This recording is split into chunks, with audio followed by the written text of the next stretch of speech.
So I want to take you guys back a little bit to last year, grade 11, you did Newton's laws of motion. This is one of the topics that we're going to have to carry through and remember for your matric exams as well. So Newton 1, 2 and 3, I'm not going to go into a great deal of detail, but I would love to just give you some of the highlights to remind you of things and break it down a bit. So N1, Newton's first law of motion. Now the actual law states something along the lines that an object will continue in its state of rest or constant velocity as long as no resultant force acts on it.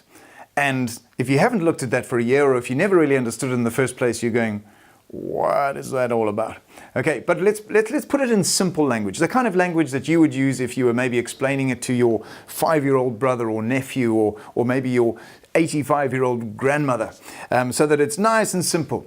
My uncle, whose name happens to be Donald Newton, said to me once when I was about 11 years old, Newton's laws are easy. The first one is things keep doing what they're doing. And that's such a nice way of putting it. An object will continue in its state of motion. So if it's at rest, it'll stay at rest. But if it's moving, it's going to keep moving. And that is the basis of Newton's first law. So things keep doing what they're doing, unless you push them. So that's the first idea. Now, here on Earth, we do have problems, things like friction. Even a nice smooth marble like this, it'll roll for a while, and yes, it rolls off the end of the table, goes along the floor, and if I had a perfectly smooth surface, it would just keep going and keep going. But friction is going to slow it down. Things keep doing what they're doing. Let me finish my sentence. Okay, but if we wanted to really illustrate this nicely, what we'd do is take our little marble or our tennis ball out into space where there is no friction, no gravity to interfere with things, and our little dude, here's a little astronaut. Okay, so he's up there in space. You're thinking, what is he drawing? It's a bit of a mess. Okay, there's the ball, and he's going to throw it into space until it hits a distant planet or an alien or something like that. Well, let's just show that he is up in space. Here's the world. There's Africa. Oh, there's Africa. Where's my pen gone? There's Africa. There we go. There's America. Da, da, da, da. And we better give him a spacecraft to come home in. Otherwise, he's going to be stuck up there for a very long time. Okay, so up there in space, no friction. Our object is just going to keep going and keep going and keep going. And that is Newton's first law. Now, there's one very important word which I want to give you, which kind of ties the whole thing together, and that is inertia. So when answering a Newton's first law question, that is the name to drop, inertia, which is the property of mass that resists a change in motion. Objects like to keep doing what they are doing. If they're at rest, they want to stay at rest. If they're moving, they want to keep moving. It's all about inertia. Cool. That is Newton's first law. Newton's second law now is, interestingly, like the flip side. So back to the first law just for 1 second. This is all about when there is, how can I put it, no F net acting on an object. It will just keep doing what it's doing. But Newton's second law is about when there is an F net acting. Okay? So when there is an F net acting, let's see what happens. Let's take an example of a little car. All right. So here's my car. Make it red, just like my own little dinky car. Very nice little car there. And our little car is going to be sitting at the robots. And unos, dos, tres, sitting there waiting. And the light goes green. And of course, he puts his foot down on the gas. So therefore, he's going to exert a force with the engine of the car, an applied force in that direction. So the car is going to be wanting to move forward. Of course, there might be a little bit of friction at that stage, and the friction is not going to be as big as the applied force, so the net force will be in the positive direction, causing the car to what? Accelerate. Now that's Newton's second law is all about. If I can jump straight to the chase, the thing that summarizes Newton's second law is exactly that. F net equals ma.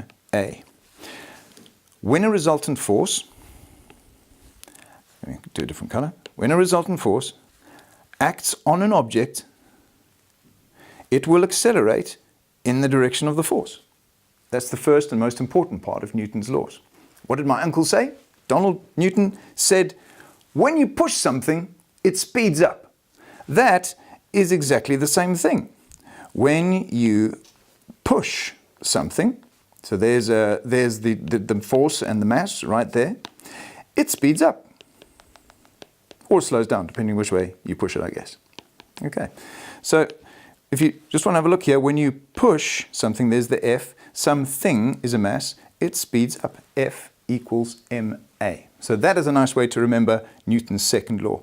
There is more to it, which you can memorize, but just in simple terms, it's focusing on the A and the fact that the acceleration is proportional to the force that is acting on it, the F net, of course, and inversely proportional to the mass. But that's just a bit of twiddling around of the formula. Cool.